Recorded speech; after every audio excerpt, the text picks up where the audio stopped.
چند عاشقوں کے واقعات کا چناؤ کیا ہے میں نے آج، جو اللہ والے گزرے ہیں، جن کا تعلق اپنے رب کے ساتھ کامل ہو گیا تھا، اور جنہوں نے اس دنیا میں ہوتے ہوئے اپنے مولا سے سلو کر لی، اسے منا لیا۔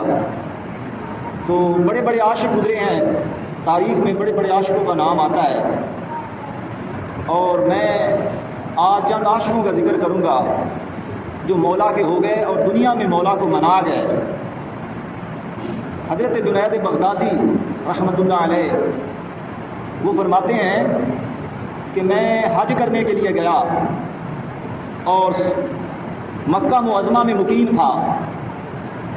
رات کی تنہائی میں جب خوب اندھیرا چھا جاتا، تو جب ہر طرف اندھیرا چھا جاتا، تنہائی ہوتی، تو میں طواف کعبہ کے لیے نکلتا تھا۔ تنہائی میں اکیلا تنہا طواف کعبہ کے لیے نکلتا تھا۔ ایک رات جب خوب تاریکی تھی، اندھیرا چھایا ہوا تھا، میں طواف کعبہ کر رہا تھا۔ دوران طواف میں نے ایک آواز سنی، ایک عارفہ، ایک عاشقہ، اس کی آواز میں نے سنی۔ وہ دوران طواف گنگنا رہی تھی، ایک خاتون دوران طواف گنگنا رہی تھی۔ میں نے چاہا کہ میں اس کے قریب جاؤں اور اسے سنوں یہ کیا کہتی ہے۔ میں اس کے قریب گیا تو وہ کہہ رہی تھی، اے میرے رب، اپنے مولا سے مخاطب تھی، اپنے رب حقیقی سے مخاطب تھی اور اللہ سے سرگوشیاں کر رہی تھی۔ تنہائی میں اکیلے اللہ سے باتیں کر رہی تھی اور کہہ رہی تھی، اے باری تعالیٰ، میری جو محبت ہے اور یہ جو میرا عشق ہے، میں نے اپنی محبت کو اور اپنے عشق کو بڑا چھپایا ہے، مگر عشق اس مقام پر پہنچ گیا ہے کہ اب عشق نام چھپنے کا نہیں لیتا۔ یہ جو میری آپ کے ساتھ ہے باری تعالیٰ محبت ہے اور آپ کے ساتھ میرا عشق ہے، اس کو میں نے بڑا چھپایا ہے، مگر یہ اب چھپتا نہیں ہے، اس نے چھپنے سے انکار کر دیا ہے۔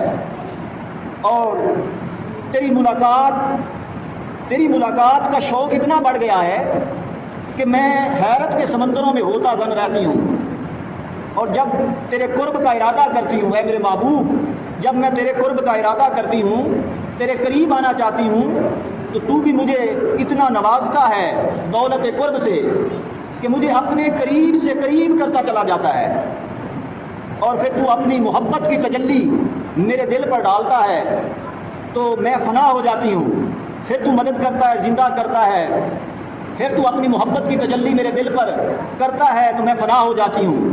اسی طرح اے میرے مولا، میں تیرے عشق میں صبح اور شام جیتی ہوں اور مرتی ہوں۔ طواف کعبہ کے دوران یہ وہ کہہ رہی تھی، گنگنا رہی تھی شعر۔ حضرت جنید بغدادی رحمۃ اللہ علیہ وہ فرماتے ہیں کہ میں قریب گیا کہ میں سنوں۔ میں نے اس کو کہا کہ اے عاشقہ، یہ سین کعبہ ہے، اللہ کا گھر ہے، ایسے شعر گنگناتی ہو اور ایسا کلام پڑھتی ہو، اللہ کا خوف نہیں ہے؟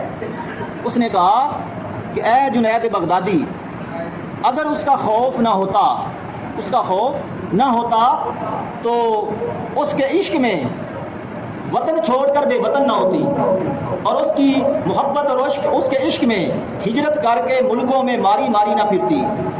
اے جنید، اس کے عشق نے مجھے حیران بنا رکھا ہے۔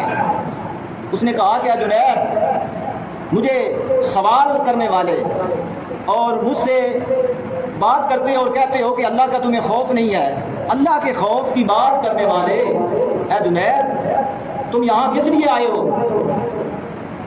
تو حضرت جنید بغدادی فرماتے ہیں کہ میں طواف کرنے کے لیے آیا ہوں۔ اس خاتون نے کہا، اے جنید کس کا طواف کرتے ہو؟ بیت اللہ کا طواف کرتے ہو یا اللہ کا طواف کرتے ہو؟ میں نے کہا کہ میں تو بیت اللہ کا طواف کرتا ہوں۔ اس نے کہا، جب اس نے سنا، اس نے اپنا چہرہ آسمان کی طرف کر دیا اور کہا کہ باری تعالیٰ، تیری بھی کیا شان ہے، تو نے ایسے بندے بھی پیدا کر رکھے ہیں جن کو تو نے صرف اپنے گھر کے طواف کے لیے مختص کر رکھا ہے، اپنے گھر کے طواف میں مصروف کر رکھا ہے۔ تو نے ایسے بندے بھی پیدا کر رکھے ہیں جنہیں تو نے اپنے گھر کے طواف میں لگا رکھا ہے، اور تیرا کرم میرے ساتھ کہ تو نے اپنے گھر کے بجائے مجھے اپنے طواف میں لگا رکھا ہے۔ جب بندے کا تعلق اپنے رب کے ساتھ یوں کامل ہو جاتا ہے تو بندے کا جسم جب بندہ طواف کرتا ہے تو بندے کا جسم کعبے کے ارد گرد گھومتا ہے، کعبے کا طواف کرتا ہے، اور اس کی روح مالا اعلیٰ کا طواف کرتی ہے، اللہ کے حسن کا طواف کرتی ہے۔ جب بندے کا تعلق یوں اپنے رب کے ساتھ کامل ہو جاتا ہے